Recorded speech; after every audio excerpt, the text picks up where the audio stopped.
Well, Sheila, I love that element where you were asking in the different things because it is easy at a young age to get a particular mindset, right? In fact, I'm going to ask here today, how many of you have been at some point maybe accused of having a maybe too fixated mindset in your life? Where you've agreed, like, this is the way it is and this is where we're going to go. Notice I asked how many of you, not how many next to you, have a fixated mindset, right? A little bit more of a dangerous question than that, but it's easy sometimes to get so fixated in a certain thing that we just kind of have blinders on and we don't see anything else. We learn those things when we're young, right? And we start to build what we believe as a very young age. For example, I learned a couple things from my family. From my grandpa, I learned this: chores before play. Anyone learn that one? Yeah, several people did. Now, one of my mentors here, that actually probably the reason I'm in church work, is sitting right here, Ken Kaler. And so, first of all, if you want to blame someone, talk to him after the service. That's why I am what I'm doing here today. Now, Ken would probably say that is true unless it's a good jet skiing day. Then go jet skiing first. But I learned that from my grandpa. You do your chores and then you play. I learned from my grandma, be in the scriptures every day. And she would do that. Every day she was in the Word. I learned from my dad, we root for the Vikings and against the Packers. And why? Because he loved me. He loved me. Joking. I couldn't let that go up here, right? We've got some work to do. That's not what I learned from my dad. But he said this: we are a meat and potatoes family. Anyone else meat and potatoes family out here? That's just who we are.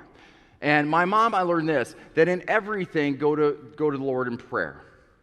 That no matter what's going on, you take your time, come before the Lord in prayer. And it started setting my mindset at an early age. And you, as you get to know me, you will see all four of those things in me. It just set kind of how I am and the actions I have. And so think about that. What is a mindset? Well, a mindset is a set of beliefs that make sense of the world and yourself. It influences how you think, feel, and behave in any given circumstance. So, for example, sometimes we talk about the American dream, right? And the American dream can have a certain mindset to it. In the 1930s, I mean, think about like immigrants who took great risks, great voyages to come over for the American dream because they heard it was a certain type of thing. FDR said there were four things to the American dream in the 1930s. He said there was the freedom of speech, the freedom of religion, freedom for provision, and freedom from fear. And people said, I want to be a part of that. I want that. I don't have that. I'm willing to take great risks for that mindset. Well, as things change and as cultures changes, so does our mindset. And so in today, when they do studies, there's three of them that are pretty prevalent today. They say the freedom of choice, the freedom for a great family life, and a comfortable retirement is at the top of what we consider the American dream today, according to recent polls. Well, Stanford psychologist Carol Dweck has said this. She's done a ton of research on mindset and what mindset's all about. And she says that belief plays a pivotal role in what you want and whether you can achieve it. And in all of her research, she's really come down to saying there's two mindsets. One is a fixed mindset, and one is a growth mindset. And we kind of know what the fixed mindset is, right? Sometimes we say we have blinders on. Everything that matches that mindset we say yes to, and everything that doesn't we say no to. So, for example, we would say things like, we have always done it that way. Ever heard that before? Right? Churches say that. We've always done it that way before. Or sometimes say, well, just no one from my family goes to college. We're just not that type of family. Or sometimes it is like, my team will never win the Super Bowl. That it was just fixed. Like, we just know what's going to happen. That's the mindset of the season, right? But there is a growth mindset that says, as we get into some new information that may challenge some of the mindsets that we have, that we will start to change and shift and start to see things a little bit different. Now, some people are so fixed in their mindset that they don't even listen to any type of new. Like any new stuff that comes in, they just don't want to hear it. But for those who are willing at least to have the dialogue, sometimes there's shifts of mindsets because there's new understanding and learning that starts to change things. So maybe it looks a little like this. You say, well, yeah, no one in our family has gone to college, but I can change that. I can be the first one. Or, yeah, we are a meat and potatoes type family, but I'm going to bring a salad. Or, this is the year our team is going to win the Super Bowl because I'm going to root for the Chiefs this year. And you just change your team, right? Because you learn. I don't want a life of suffering and pain and sorrow. I'm just change. You have new information, and there's just times where you say, all right, I am going to shift a little bit.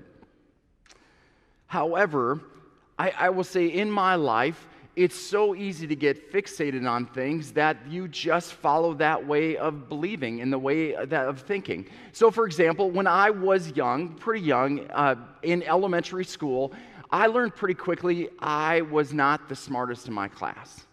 And my mom would say, and your grades confirmed it. And so I just grew up and said, I'm not a very bright student. I'm always going to get the B's and C's, and I just did all the way through elementary school. And I kept on thinking, I wonder if any college is going to actually accept me into their school. And so I was a little surprised when I got the letter in the mail that Concordia University in St. Paul said, you have been accepted. My mom was even more surprised at getting that letter in the mail, because I never thought I was a student who would ever go to college. And so I just kind of assumed, well, Concordia must take everybody. But through that process, in those early years, the freshman, sophomore year, junior year, I kind of skated by and was getting my B's and C's. But in my senior year, I took a class, and it was a research-based class that was a little bit more independent, and I fell in love with it. My instructor was amazing. He just challenged me to keep on researching and doing that. And at the end, I turned in this final paper. It was my capstone. And he came up to me and he said, Derek, this is excellent work. This is so good. You should consider going on to get your master's because this is really good stuff. And in that process, that new information all of a sudden started to challenge things that I had previously thought. And I thought, well, maybe I'm a better student than I think. I wonder what would have been different if I would have actually read the material that my professors asked me to read, or what it would have been like if I would have spent more time on the homework and stuff I had. And it changed the way that I viewed education. And I went on to get my master's, and I went on to be a student that I love learning. And I have a different outlook of what the education process is than I did most of my life. My mindset started to change, which makes me think of our gospel lesson today. And this is part 2. Remember last week we talked about there's Jesus' encounter with Peter, and Jesus says to Peter, who do you say that I am? Which is the most important question you'll ever have to answer, you ever have to think about. Everyone's going to have to answer it at some point. And he says, Peter, who do you say that I am? And he says, you are the Lord, the Son of God. And then he says to Peter, on that foundation, I'm going to build my church. And Peter, I'm launching it through you. That's powerful. Today is part 2 of that. And then he has another encounter with Peter that seems a little bit harsh. But I want to take a step back, and here's why. Because Peter and the disciples and the people of God had a certain kind of mindset throughout their history. Right? You see, God's people way back had kind of this is what God's kingdom mindset looked like. And they were tired of getting picked on, right? They were constantly being in exile, and they were in slavery, and they were always under the authority of somebody else in life. And so they kind of had this thing of, hey, when the Messiah comes, God promised that he's going to send a Messiah. When the Messiah comes, they're going to change that. They're going to shift that. And so when he comes, we're going to go from the bottom. He's going to raise our political party to the top. And all of a sudden, we're going to live large, and we're going to have the power and authority, and people will be under our rule. And they have this mindset when the Messiah comes, all of a sudden, we're going to start to live life really good. And Peter thinks that way. The disciples think that way. God's people, the religious leaders, thought that way. And they were locked in on that. And so here we get to this moment where Jesus and Peter comes, and Jesus says this in verse 21 and 22. He says, Peter, to his disciples, from this time I am going to set my mind on Jerusalem. The time has come. He's about a year away from the crucifixion. The time has come. I'm headed to Jerusalem. And here's what's going to happen in Jerusalem. I'm going to suffer. I'm going to suffer. I'm going to suffer at the hands of the religious leaders, and I'm going to die, and in 3 days, I'm going to rise again. This is what he tells Peter. This is where our path is leading. This is where my journey is leading. And you can imagine Peter, who said, no, that's not my mindset. My mindset is when the Messiah comes, we are going to be raised to power and authority, which doesn't end in death. And so Peter rebukes Jesus. By the way, not a great move to the Messiah of the world, right? Peter comes and says this in verse 23. He says, verse 20, the end of 22, he comes back and he says this. That shouldn't happen, Jesus. That can't happen. That can't happen. That's not the way I see it. That's not the way my picture goes. And in many ways, this is the danger of a fixed mindset when you have wrong information. Is not only can you deny the truth, but you can sometimes deny the people who say it to us. And so Peter has this moment and says, Jesus, this is not the way the story goes. This is not the way that I've been brought up. This is not what I think it should be. And Jesus has this moment with Peter that a lot of times we think is pretty harsh. And he rebukes Peter. And he says this in 23, get behind me, Satans. You are a hindrance to me. Now I'm going to tell you this. As followers of Jesus, we need to pay attention to what Jesus is saying here. And here's why. Sometimes you can read this very clearly and think that Jesus is calling Peter Satan. That's not what he's doing. He's recognizing the voice and the temptation behind what Peter is saying.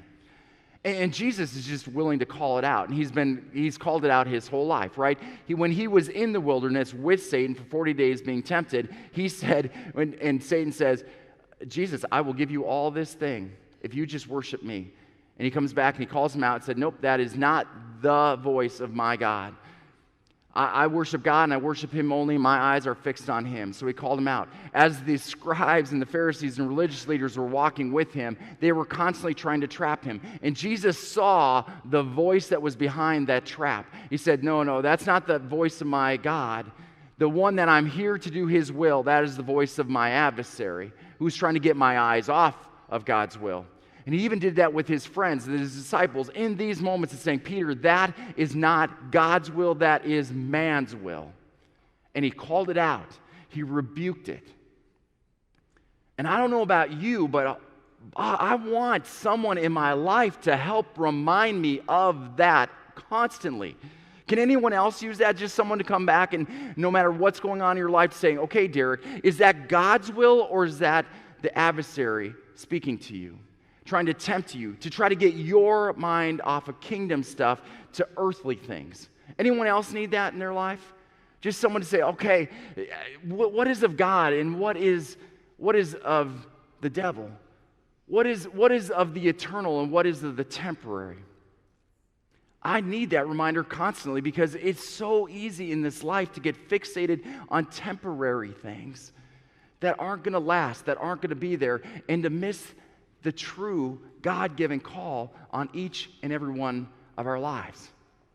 We need that reminder constantly.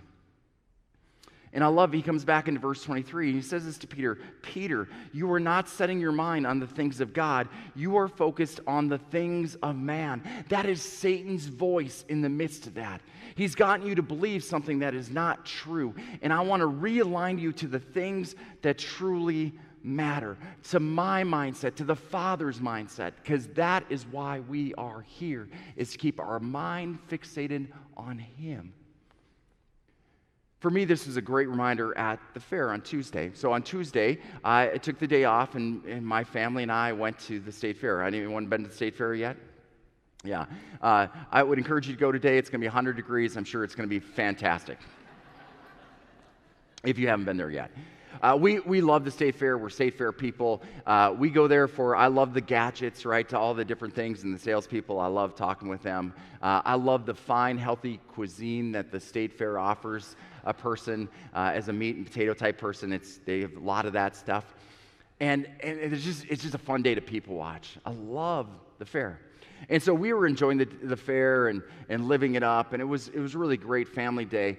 And about halfway through, we just got done with the Monte Cristo stand. Oh, so good. Best sandwich ever.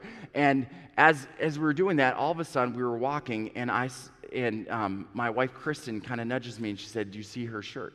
And so the person right in front of me has the shirt that just says this. On the back says, "This world is temporary." That's all it said. And instantly, it refocused me. You see, all the other stuff was great and was wonderful, and we were enjoying it, and it was a great family day, but it's all temporary. It was all temporary, and instantly I started to think about, kick me back to last Sunday's sermon and thinking about all those people and who do they say that He is? All those people, who is Jesus in their life? How would they answer that? Because that's eternal. All that other stuff is going to go away. All that other stuff isn't going to be there. It's just, it's temporary. But God has always got our minds, anytime we follow Him, should always have our mind on the things that truly matter. And as much as we like to say that, Super Bowls just don't matter, right? And we can list a whole bunch of other things, just don't matter in the scheme of things, and how easy it is for the adversary to get our minds onto the things that truly will one day be no more, and away from the things that truly matter, which is the people in our lives. What do they say about Him? Who is Jesus with everyone that you encounter, everyone that's around you, everyone in your neighborhood? It gets our minds away from those things that are really important. And I love in verse 25, and I'm going to use a little bit of a paraphrase of what Jesus comes back to His disciples. He says this, that the more time you allow the adversary to keep your mindset on earthly rewards and results, you are sacrificing what truly matters and can even lead to an eternal consequence. Think about that for a second. The more time that we put our minds on things, building kingdoms that are going to fall away, that are going to go away, we're wasting time from the things that truly matter and the things that He really wants our mindset on. And in many ways, it starts to ask us, what type of mindset do we have? Do we have a temporary mindset or an eternal mindset? Locking our things on the things of God. And I love what Jesus does with Peter at the very end and His disciples. He said this, I want you to think about this. Kingdom mindset fix. For the Son of Man is going to come with His angels in the glory of His Father, and He will repay each person according to what he has done. He's telling Peter, hey, don't get distracted on the temporary. Think about what is to come. Think about the kingdom that's eternal. Think about all the things that you do right here and right now. Investing is not in things that go away, but the things that will last. And it started to get my mind thinking, like, how much of my day and week and month is fixated on the fact that Jesus is coming again. And when He comes again, He's going to establish His kingdom forever. For better is one day in His court than 1,000 temporary days. And how much of our lives are we fixated on the fact that Jesus is coming again with His angels and His glory to establish something that truly lasts? And one of my favorite things is to say this: you are one day closer to the rest of your life with Jesus. You are one day closer to seeing Jesus face to face. You are one day closer to that day when you answer, who do you say that He is? And spending all eternity with Him. And when you start to think about that in the kingdom that is to come, I'm telling you, so much of the earthly stuff just doesn't seem that important. And I want to say, I'm not saying don't enjoy stuff on earth and things like that. Just don't get fixated on it. Because our mind and our mindset should be on kingdom stuff and what God is calling us as his disciples to really care about. So, church, let me ask you, what is your mindset this morning? Is it on eternal or is it on temporary? Holy Spirit, help us to keep our minds on the eternal and to deny and rebuke all the voices that draw us to the temporary. We ask this in your holy name, and all God's people said, amen.